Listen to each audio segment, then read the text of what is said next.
Black transfer student utterly humiliated by jock bullies. They had no idea her father is a Navy SEAL.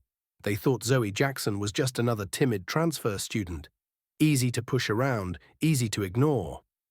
They didn't know she'd spent her childhood learning combat drills from her Navy SEAL father. So when three-star athletes cornered her by the empty bleachers at midnight, they expected tears. Instead, Zoe moved like lightning, disarming their threats in seconds. By the time her father rolled in with the stormtroopers, the hunters had become the hunted. If you believe no one should be bullied into silence, hit like and subscribe right now. Share your own story in the comments. Let your voice be the next spark of justice. Spread this video. Let the world know that predators will always meet their match. Zoe Jackson never intended to be the center of attention. As a quiet freshman at Westfield High, she slipped into the packed gym on day one, clutching her cheer bag like a shield. Her father, Commander Michael Jackson, a retired Navy SEAL, had drilled into her discipline and calm under pressure, but never how to survive high school politics. The gym burst with blonde ponytails and perfect smiles. Coach Peterson's clipboard clicked as she called names. Behind Zoe, the roar from the football team swelled. Jason Morrison, the star quarterback whose grin could melt defenses. Thomas Knox, the hulking linebacker with a talent for intimidation. Brandon Mills, the eager follower hungry to impress. Westfield High's cheer squad was a finely tuned machine. Tradition, uniform, image. No one remembered a black athlete on the squad before. When Coach Peterson read Zoe Jackson, a gasp rippled through the rows. Zoe's breath froze in her throat. She'd nailed every tumbling pass, memorized every count. But now she stood under a spotlight of disbelief. Jason's jaw clenched. Thomas's arms folded. Brandon fumbled his helmet strap. By the second week, Zoe's locker was a crime scene. Books strewn, combination lock jammed open. Late one night, she caught Thomas smirking as he rearranged her notebooks. In chemistry, Jason leaned in too close, his football sweat dripping onto her lab notes. Brandon's phone camera flashed at lunch, 5 seconds of Zoe's angry glare, destined for every group chat. The hallways buzzed with whispers, diversity higher, schools going woke, what's next, kneeling at the anthem. At night, Zoe replayed their words until her pillow soaked through with tears. Michael Jackson watched it all unfold through her texts. Security footage of a vandalized locker, screenshots of a racist Instagram post tagged Eagle Pride 2024. He recognized the signs, territorial games he'd seen in war zones. He refused to let his daughter become a casualty. He converted their basement into a training bunker, punching bags, rangefinders, tactical manuals. He taught Zoe to observe before acting, to collect every timestamp, every overheard plan, every text. "Show me their patterns," he ordered. "Your mission? Gather intel." Zoe slipped on running shoes at dawn, jogging the perimeter of the parking lot to spot Jason's Challenger or Thomas's beat-up truck. She recorded Brandon's Venmo deals, selling vape pods to freshmen behind the art block. Every glance, every detour, every late-night car became a data point. Slowly, a map of vulnerabilities emerged. Jason's college recruiters waiting in the stands, Thomas's scholarship hanging by a thread, Brandon's desperate need to belong. Back in the lab, Zoe's classmates whispered that she was overreacting, until the mud incident at practice. 3-star athletes cornered her by the gym doors, shoved her into a puddle, tore her uniform skirt. The halftime crowd cheered as she sat drenched, the taste of humiliation stinging her pride. In that moment, something snapped. Tears blurred her vision, but her resolve sharpened. She would not crumble, she would strike back. The final test wasn't a cheer routine. It was her chance to turn fear into fuel. Tonight, the stage would shift. Under the flicker of streetlights, Zoe Jackson would deploy every lesson her father taught her. The same hands that raised her to respect discipline would guide her revenge. No reckless violence, just precise, surgical justice. The hunters would learn that the prey they chose carried a soldier's legacy in her blood. Westfield High would never forget who ignited the storm. 3 days after tryouts, Zoe smelled it first. A thin haze of bleach mingled with that faint metallic tang of a broken lock. She approached her locker at dawn, groggy from a restless night, only to find the built-in combination jammed wide open. Her books lay scattered on the floor, crumb-filled lab reports, her father's old seal-issued notebook, the bright orange practice schedule. She paused, chest tight, before crouching to pick them up. Half-asleep students streamed by, oblivious, until she caught sight of Jason Morrison's reflection in the glass of the trophy case. His smirk was a challenge. Good luck earning respect. By noon, the whispers had spread. In chemistry lab, Thomas Knox drifted by her workstation, an accidental elbow to her shoulder, a clumsy spill of sulfuric acid that left only a whisper of burn marks on her sleeve. When Zoe turned to confront him, his eyes were cold steel. "Oops," he said, in a tone that masked malice as carelessness. The entire class stiffened as Zoe's pulse slammed against her skull, the rattling of glassware echoing her pounding heart. She swallowed. "It's fine," she mouthed, but her knuckles turned white as she gripped her beaker. At lunch, Brandon Mills stood at the end of the table, shoulders heaving with practiced bravado. He dropped his tray so that the plastic lid shattered across Zoe's textbooks. "Watch it, princess," he snarled before storming off with Jason and Thomas trailing behind. Zoe's friends sat in stunned silence. None dared intervene. She gathered her things, a hand shaking as she zipped her backpack. Later that afternoon, Zoe scrolled through her phone, a screenshot of the cheer tryout announcement. Her name circled in crude red marker, captioned, "Westfield goes woke. Our fake cheer queen." 40 likes, 20 comments. Diversity hire. They'll bench her by week 2. Go back to where you came from. The lump in Zoe's throat tightened. She blocked the account, but new notifications kept coming. Tag after tagged repost. The buzzing phone was relentless, each vibration like an insult landing against her ribs. By practice the next evening, the tension was electric. Coach Peterson demonstrated a new pyramid formation, the girls' voices echoing under the gym's bright lights. Zoe's role was to stabilize the base, an honor and a test.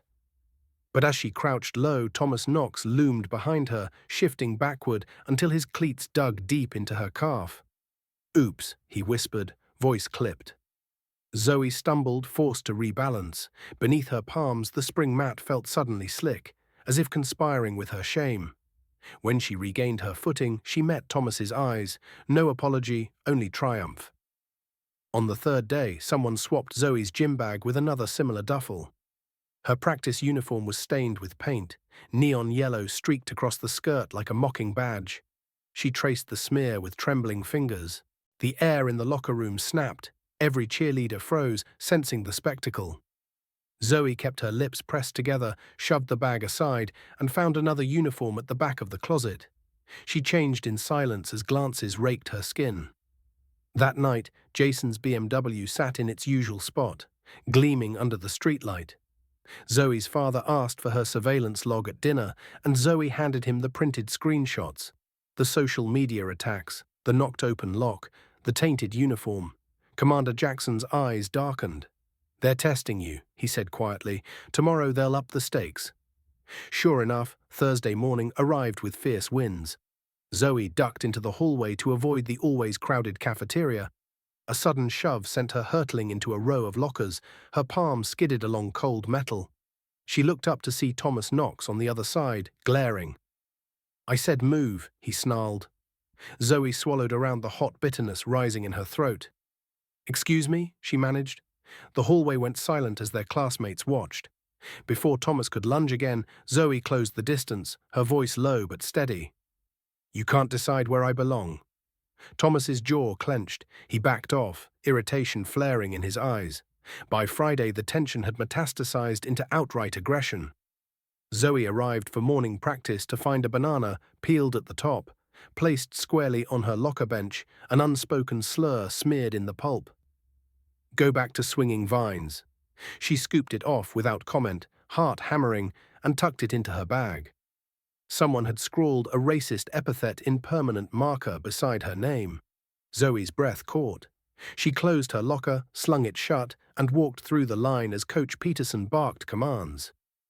Just before halftime, with the homecoming game roaring in the stands, Zoe paced near the sideline.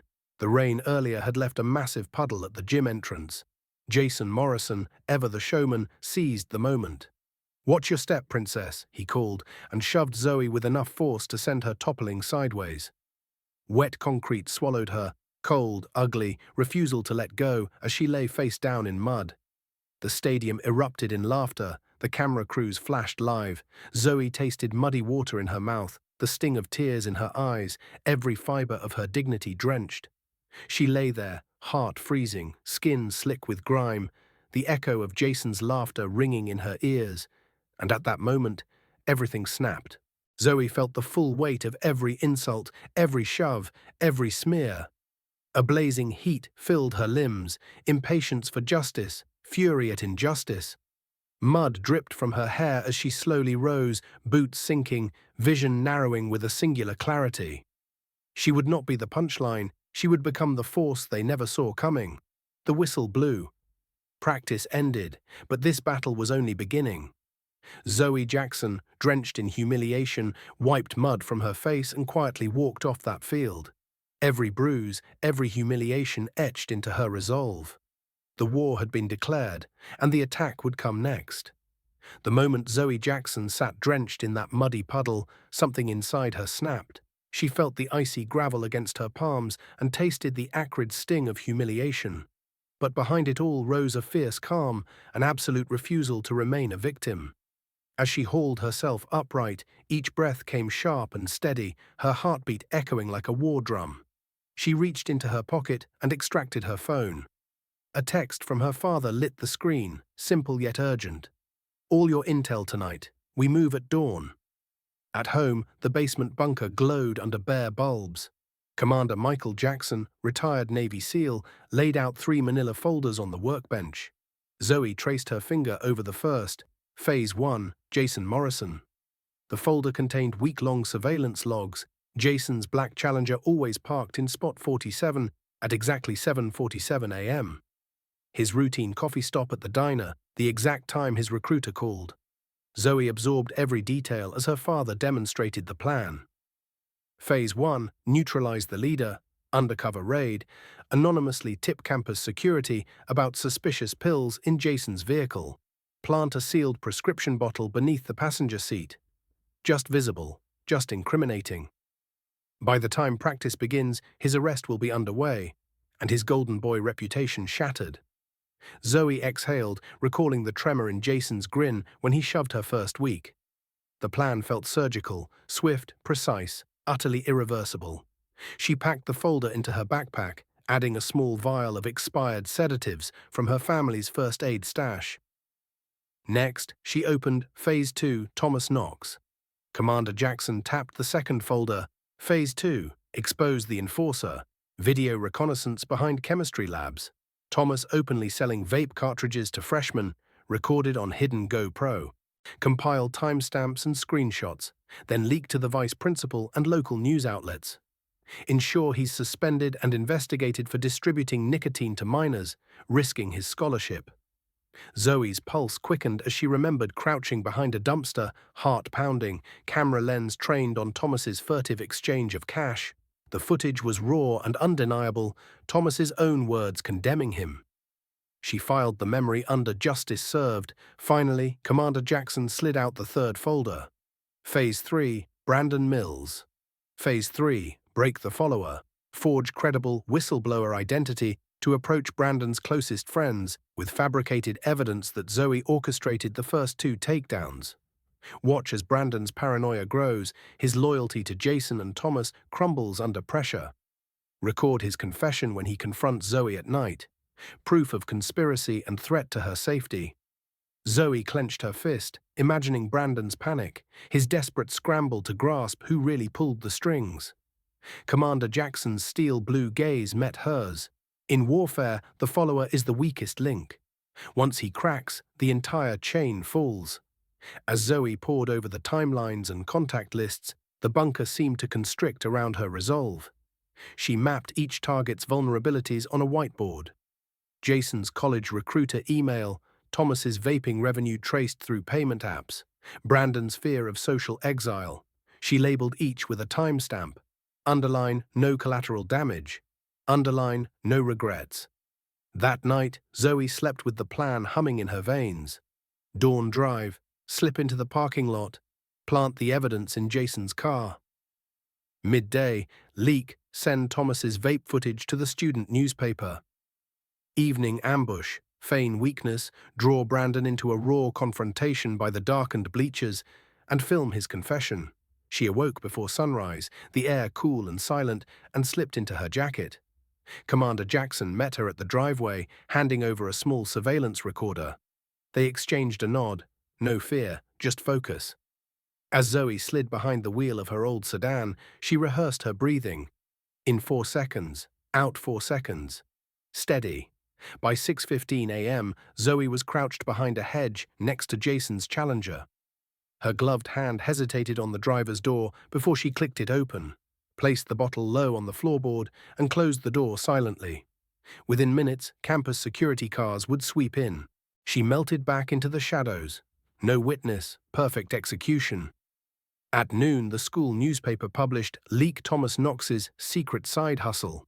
Zoe watched from her desk as the headline flashed across her laptop. Thomas's face went pale in the cafeteria monitors. A murmur cascaded through the halls. Zoe allowed herself a small, satisfied smile. No cheers, just the cold thrill of precision. By 11 p.m., Brandon Mills approached her by the empty bleachers, moonlight carving his sharp features. "You think you can outsmart us?" he spat, his voice wavering. Zoe slipped the recorder from her coat pocket, pressed play. His own recorded voice accused her of orchestrating Jason's arrest and Thomas's scandal. Brandon's eyes widened, tears pooling as guilt and betrayal drove his next words. I had no choice. They made me," he stammered. Zoe's heart pounded, but she kept her face calm. She walked away, leaving Brandon alone with his confession echoing in the night air. In less than 12 hours, the 3 top bullies had crumbled, one by one. Zoe Jackson stood at the threshold of a new dawn. No tears, no pleading, only the quiet power of a plan fulfilled. The war was over, and victory had never felt so justified. Zoe Jackson stepped into the dimly lit parking lot before dawn, heart pounding in time with her father's whispered countdown over an earpiece. Phase 1. Jason Morrison. She crept to spot 47, where his black Challenger sat, engine cold and windshield fogged. In her gloved hand, she held a small amber prescription bottle, expired anxiety medication from her father's supply. She pressed a single pill beneath the passenger seat, just visible if anyone peered inside. A faint click of her phone camera confirmed placement. She slipped away before the security camera's next sweep. An hour later, while Jason warmed up on the field, campus police arrived. The word spread like wildfire. Suspicious pills found in Jason Morrison's vehicle. His golden boy facade cracked in real time, eyes widening, uniform collar stiff as he was led off in handcuffs, the crowd's cheers morphing into stunned silence. Jason's world unraveled in one humiliating moment. Recruiters withdrawing offers, teammates whispering, drug scandal, parents' proud eyes turning away. Zoe watched from a safe distance, breathing out cold fury turned satisfaction. By midday, Phase 2 was in motion. Zoe stationed herself behind the chemistry wing, where Thomas Knox conducted secret vape deals to underclassmen. She pressed record on a hidden GoPro tucked behind a dumpster. Crisp footage of money exchanged for nicotine cartridges, Thomas's harsh voice barking instructions. When she had 5 minutes of unbroken video proof, Zoe uploaded it anonymously to the school's tip line and local news feed. Within the hour, Vice Principal Reynolds summoned Thomas from practice, his face drained of color as officers rifled his locker and found his stash. Dozens of cartridges, payment records totaling hundreds of dollars. Thomas's jaws clenched as he was escorted away. Rumors flew faster than wildfire. Linebacker caught peddling vapes to freshmen. His scholarship hung precariously. Whispers trailed him through every hallway. Zoe felt no remorse, only the steely knowledge that justice required no mercy. That evening, lightning flashed across a stormy sky as Zoe prepared for Phase 3, Brandon Mills. He was the follow-through force, the loyal sidekick, but loyalty cracks under pressure. Zoe donned a dark hoodie and approached Brandon at the bleachers, late after lights out. She held a tablet playing the recordings, Jason's pills, Thomas's vape deals, and pressed play. Brandon's face went white as each damning clip flickered against his eyes. He backed away, shame and panic battling in his gaze. "Zoe," he stammered, voice trembling, this isn't real. You can't." But Zoe's voice was calm, unyielding. "You helped them. You filmed me getting shoved in the mud. You laughed." She tapped the screen, flashing images of her humiliation, his own phone camera's evidence. He dropped to his knees, breath ragged. "I'm sorry," he whispered, hands shaking. I just wanted to fit in." Overhead, thunder rumbled as Zoe pressed record on her own cam. 5 minutes of Brandon's confession, every admission of cruelty and conspiracy etched in his shame. She left him there, soaked by the rain, the recorded plea echoing in the empty stadium. Over the next 24 hours, each target faced its reckoning. Jason's parents held a hushed meeting with school officials. Scholarships evaporated overnight. Thomas's family was called in for disciplinary hearings. His summer plans dissolved. Brandon's phone filled with texts. "You destroyed my life." Zoe ignored them all, yet she knew true victory lay in the ripple effect. Bullies made to feel the weight of every shove and insult they'd inflicted. And so, Zoe compiled a final dossier: Jason's arrest transcript, Thomas's suspension order, Brandon's confession, along with every photo, text, and video heaped against them. She delivered it to Principal Martinez and the state attorney's office, sealing their fates with undeniable proof. When the first snow fell over Westfield High, Zoe stepped onto the steps of the administration building. Media vans lined the street, flashing cameras captured her composed face. She wore her cheer uniform beneath a simple black coat, the same uniform ruined by mud but pressed new, and held her head high. Behind her, a line of police officers and school board members formed a silent escort. Jason emerged first, shackled and hollow-eyed, flanked by deputies. Next, Thomas, face swelled from an earlier altercation in juvenile detention. Last, Brandon, clutching his confession transcript, tears streaming as he faced reporters. Not one of them looked at Zoe with anything but recognition. No sneers, no laughter. Only the cold, hard gaze of accountability. Zoe closed her eyes, feeling the wind whip across her face. In 3 swift operations, she had executed the plan she and her father designed. Surgical strikes against arrogance, cruelty, and entitlement.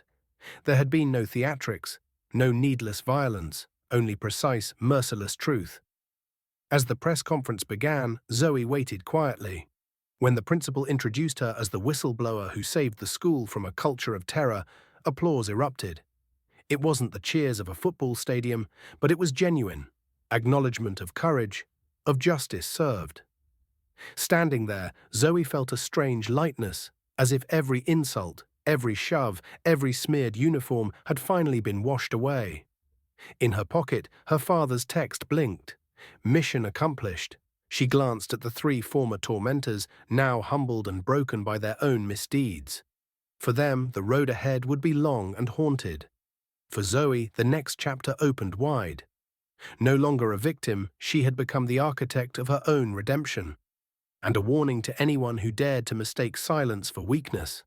In the days that followed, the fallout was relentless. Jason Morrison learned his name now meant pill scandal instead of star quarterback. Recruiters withdrew every offer: State University, East Coast Tech, even the hometown scholarship his family had secured through local donors.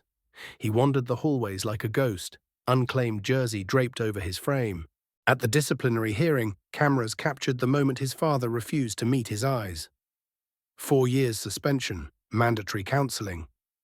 A permanent stain on his record. Thomas Knox fared no better. The moment the vape footage hit the morning announcement, he became a pariah.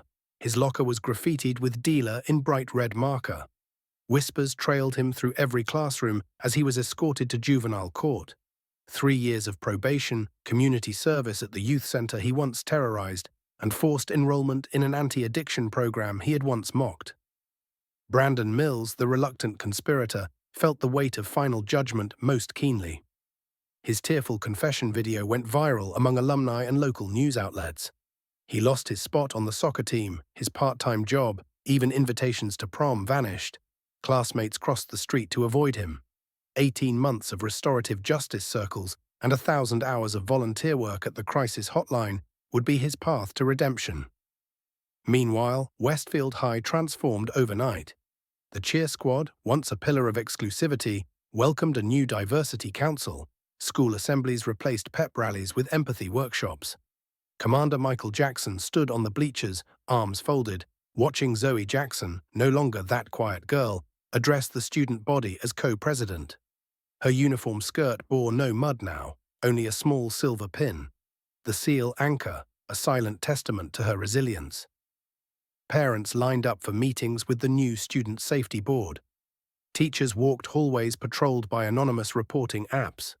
Even local law enforcement acknowledged the case as a watershed moment. A federal hate crime review was opened, ensuring no student would again feel preyed upon in silence. In her first public speech, Zoe's voice carried clear across the bleachers. Justice isn't about revenge. It's about telling the world we won't stand for cruelty. The crowd, once split between mockery and indifference, erupted in genuine applause. In that moment, she wasn't just a survivor. She was a catalyst for change. And for every student who ever felt powerless, her victory was a promise. Your voice can topple giants. Zoe Jackson's story teaches us that silence in the face of cruelty only emboldens the oppressors. She transformed every shove, smear, and slur into data points, evidence she wielded like a weapon of truth. That's our first lesson. Document everything. Screenshots, timestamps, videos, these are your allies in proving injustice. Second, Zoe's approach was surgical, not impulsive. She didn't lash out in blind anger. She and her father mapped vulnerabilities, prioritized targets, and struck strategically. True empowerment comes from planning and precision, not chaos. When you've been wronged, take a breath, gather intel, and execute your response with clarity of purpose. Third, justice can be both fierce and ethical. Zoe never physically harmed her bullies. She exposed their wrongdoing and let the system deliver the consequences. Revenge doesn't require violence. Moral high ground amplifies your victory. Use the structures around you, school policy, legal channels, community support, to tip the scales. Finally, her journey underscores the power of resilience. Each act of bullying could have broken her spirit, but she chose to repurpose her pain into action. Resilience isn't just surviving, it's thriving under pressure. By standing her ground, Zoe forced an entire institution to reform its culture. In your own life, remember, speaking up is the first step, but speaking up with evidence and strategy is how real change happens. Hold abusers accountable, use every tool at your disposal, and never confuse quiet strength for weakness. Because sometimes the most astonishing power lies in the calmest person in the room. Zoe Jackson proved that even the quietest voice can shake the foundations of power when backed by truth and determination. She turned every insult into evidence, every shove into motivation, and forged justice with relentless precision. If you've ever felt trapped by humiliation or watched someone suffer in silence, remember, your story matters. Share this video with someone who needs to see that courage can be engineered, that planning beats panic, and that exposing the truth empowers us all. If you believe no one should face cruelty unchecked, hit like now and subscribe for more stories of resilience and righteous payback. Drop a comment with your own experience. Your voice could spark the next wave of change. And most importantly, don't let this end here. Pass it on, start the conversation, and stand up for those who can't yet stand for themselves. Together we're stronger, and injustice doesn't stand a chance.